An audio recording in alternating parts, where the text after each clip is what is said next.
Hi everyone, so I'm here in my polytunnel and my tulips have flowered, so I'm going to paint some tulips today. And I have my paints, pencils, 2 tubs of water, I have paintbrushes, I have some watercolour paper, 300 gram cold press watercolour paper stretched on a board. I have some watercolour pencils, markers, I don't know if I'm going to use them, and various bits and pieces. And the birds are singing, so it's a nice day to do some painting.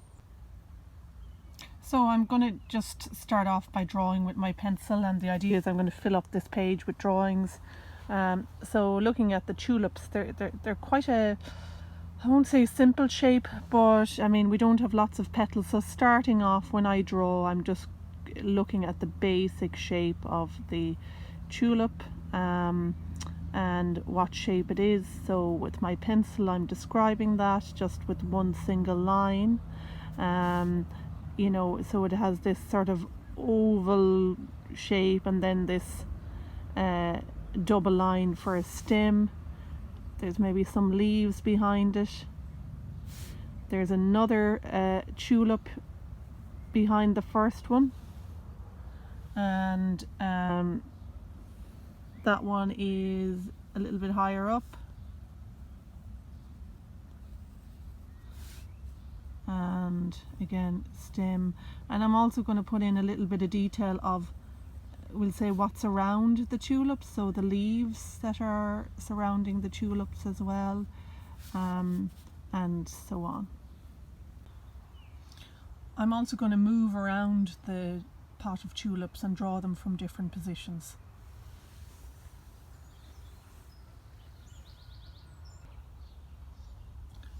So now I'm going to apply some colour, and I have some red here, a nice rich red. And what I'm going to do is I'm going to put it on just straight onto the painting. So I'm going to start in my darker areas, so where I see shadow on the tulip. And generally you'll find that where, I suppose, petals overlap and maybe towards the bottom of the tulip.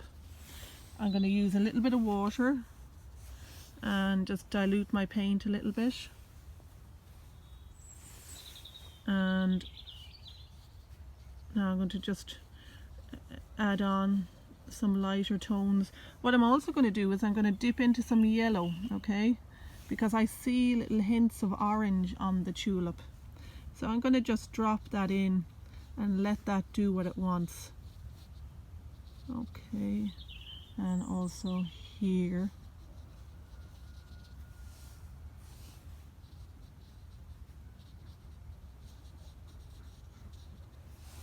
So I'm very much painting directly with a little bit of water again to soften out my colour. That's a duck you can hear in the background. Move on to a little bit of green. I've got sap green up here. So let's see what we have. More water.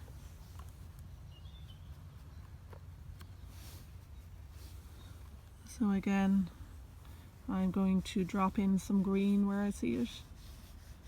And I'm just going to let things kind of run into each other. Keep it very loose for the moment. I'm just mapping out where everything is. I'm seeing little hints of blue in the green, so I'm dipping into some ultramarine blue and just dropping that in there, and also up here. And then what I'm also seeing is on the stem is quite yellow, so I'm taking some yellow on the brush and I'm using that for my stem.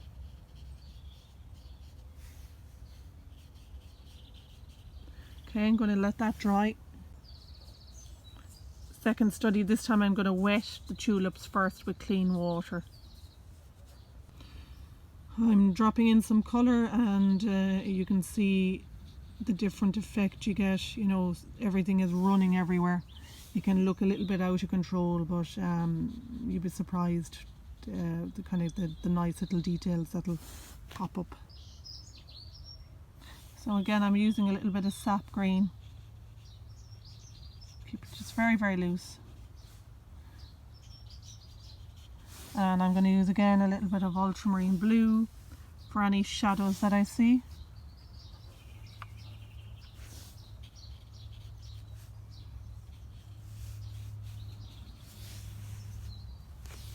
And it's very tempting to sort of do lots of blending with the colour, but sometimes I just put it on and leave it.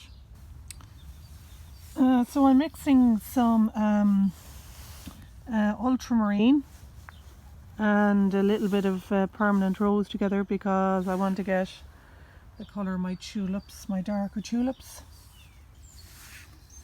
So again, I'm putting on some clean water first to help the paint run. We'll see what happens. I'm starting with my ultramarine and my permanent rose. More blue. Okay. And I'm going to drop that in on my tulips wherever I see hints of this colour. Okay, it's going to bleed a little bit. It's all part of the fun. And we'll just see what happens. A little bit of yellow now on the stems. This kind of yellow hint to the stems. And a little bit of sap green.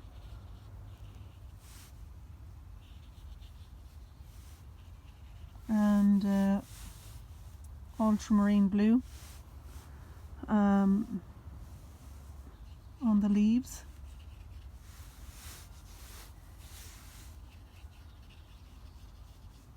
I'm going to use some pen on this to kind of put a bit of discipline on it in a few minutes. So you know, if kind of stuff is running everywhere on you, I wouldn't worry too much about it. It's part of the fun of this page. This page is like a page of experimentation, and maybe out of it we might find a study that we might develop more into a painting. I'm going to use splashes of yellow, just hints here and there, because yellow is the complementary colour of purple, and they can work well together. Just little bits here and there. Now I'm going to let my page dry for a few minutes before I work in some ink pen. So I've actually changed my mind about using the pen, but what I'm going to use is I'm going to use a pencil, and it's a watercolour pencil that I'm using, and I'm using it to kind of give a little bit of definition to the flower, to kind of describe where petals are actually situated. I can also use it even to create a little bit of shadow. Okay, and I have different colours of pencils. So I have a green one here, and maybe I might use that on the leaf, for example. I have a purple pencil now that I'm using just for an extra little bit of definition, because there's quite a lot of shadow down here at the base of the flower, where petals meet and overlap, and also up top where you get this kind of cluster of, you know, the petals all meet and are all gathered together. So I'm getting even kind of more shadow in there with the purple. So I changed my mind about using the pen because my drawing isn't quite dry yet, and I can use the pencil on it while it's drying out. But I might use some pen on another one of my studies. I'm also using some green to kind of, I suppose, fill in or add detail to maybe areas that I didn't get with the watercolor paint. I like using the pencils. The only thing about the pencils is you're limited in the colors that you have. You can't mix the color so much like you would with, you know, the palette of paints. So now I'm using the pen, and one thing that has happened while I've been painting is that the petals have actually, or the flowers have actually moved, so I kind of have to redraw them a little bit. And with the pen, you know, I can't rub out the mark of the pen, but I do like it because it's nice and bold. So I'm using the pen to describe some of the lines I can see on the leaves, and some of the contours maybe on the flowers as well. I'm really only using the pen where I see kind of darkness. Okay. Okay, so I'm using the pen again to draw over the painting, and again put a bit of discipline on it. And sometimes, you know, the painting can change, things will move, so I'm just going to go with that. You know, that maybe a petal or a flower is now behind a leaf, whereas when I started off it appeared to be in front. But look, it's all part of the, you know, the important part of this is actually looking at your object or tulip or whatever it is, and painting it.